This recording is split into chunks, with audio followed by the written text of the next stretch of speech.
Presiding Officer, it was exactly a year ago today that Parliament declared a housing emergency in Scotland. And Laura, who's married and has 4 children, aged 4, 5, 13 and 17, was speaking to the BBC today, a year on from that declaration. Her family became homeless in June 2021 after being evicted by their landlord from a privately rented home. And she said to the BBC today, calling it a housing emergency and not doing anything about it isn't helping anyone. Late last year, there were 10,000 children in temporary accommodation in Scotland.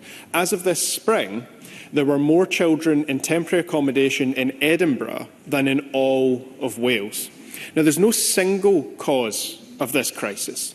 Sky-high rents, far outstripping wage growth, have made it simply unaffordable for many people in the private rented sector in particular. A lack of rights for tenants and poor enforcement against dodgy landlords has resulted in exploitation. Now, the housing bill drafted by my Green colleague Patrick Harvie will significantly improve that. If that bill is passed by Parliament, it will deliver rent controls, more rights for tenants. It will make it harder to evict tenants, which is absolutely key. But one of the most important issues here is that there simply are not enough affordable and available homes across Scotland. But there's little point in building more, particularly in the worst affected communities, if those homes then will not be available to those who actually need somewhere to live. Because in many areas, desperately needed houses are being bought and used as holiday homes or short-term lets. Across Scotland, about 1% of all homes are second homes. But in Loch Lomond and the Trossachs, it's 5%. In the Cairngorms, it's 12%, and that rises to about 20% in towns like Braemar. In Lochranza on Arran, it's 40%, and in parts of Wester Ross, every second home is a holiday home or a holiday let. And that's not the only area of the country where it has now achieved a majority of the whole of the local housing sector. That cannot be right. This drives up prices and reduces availability. Yes. Craig Hoy. The Greer for giving way. He identifies quite rightly the area where there is a density of second home ownership for holiday homes, but does he also accept that there are many people who, for purposes of employment, for example, such as MSPs, do require a second home and that they are being equally penalised by these additional taxes? Ross Greer. I'm grateful for that intervention. I do recognise that there are distinctions that should be made between the different types of second home use. I don't think that diminishes the impact that it has on local housing supply and the impact on people who are simply unavailable to find a first home, a home that they actually need to live in. But I will come later on to the fact that I think we do need a more targeted and a nuanced approach to the tax measures around this. But the impact right now for people in these communities, for young people in particular, they are forced very often to leave the communities that they have grown up in because there is no home for them to live in as an adult. This is having a devastating impact in urban and rural areas. We only need to walk a few feet from this Parliament to see the lockboxes and the impact that it's having in the centre of Edinburgh. But it's an existential crisis for rural and island communities. For those who have children or who want to have children, they are being forced to leave because there is not a home to raise their family in. As a result of that, schools in these communities close. Communities can't continue without young families, without children.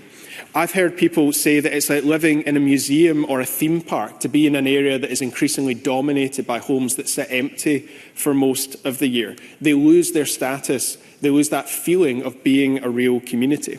And there's a clear pattern to areas with above average second home ownership. Argyll and Bute is at the top of the table for Scotland. There are 3,000 second homes and about 1,700 licensed short-term let premises. In Highland, it's about 3,500 second homes and 6,500 short-term lets. In North Ayrshire, 1,500 second homes and 800 short-term lets. Now, Edinburgh's below average on second homes, as you would expect. In fact, many of the second home owners, their primary home is in a city like Edinburgh. But they're second only to Highland when it comes to short-term let licences that have been issued.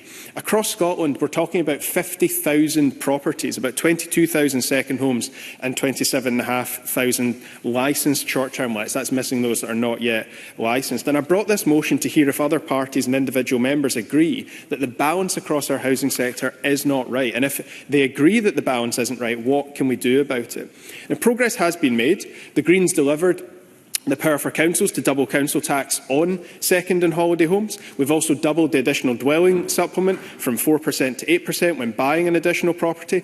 As a result, there are 2,500 fewer second homes in Scotland than there were a year ago. And I welcome the Scottish Government's agreement to my amendment to the Housing Bill to lift that 200% cap and to let councils set whatever rate they think is appropriate for their local situation. Because I think the balance still isn't right and we do need to go further. Short-term let licensing is helping, more rigorous enforcement is required. The tax policy that we've set on holiday homes versus short-term lets, though, is somewhat contradictory. Holiday homes now pay, I think quite rightly, double council tax, and potentially more soon once this amendment's agreed. But short-term lets, if they're let out for at least 70 days a year, pay non-domestic rates rather than council tax and are much more likely to actually pay nothing. They go from getting from a double council tax bill to a 100% reduction on their non-domestic rates as a result of the small business bonus scheme. And that's despite the fact that in some communities it is short-term lets that are devastating the local housing market and depriving people of the opportunity to stay in the community that they have been raised in. And they're getting a tax break to do it. If there's any time in hand, Presiding Officer, otherwise I think there's very limited time. I do apologise. I think I'm supposed to come to a close in a moment, Presiding Officer, so I shall do that at this point.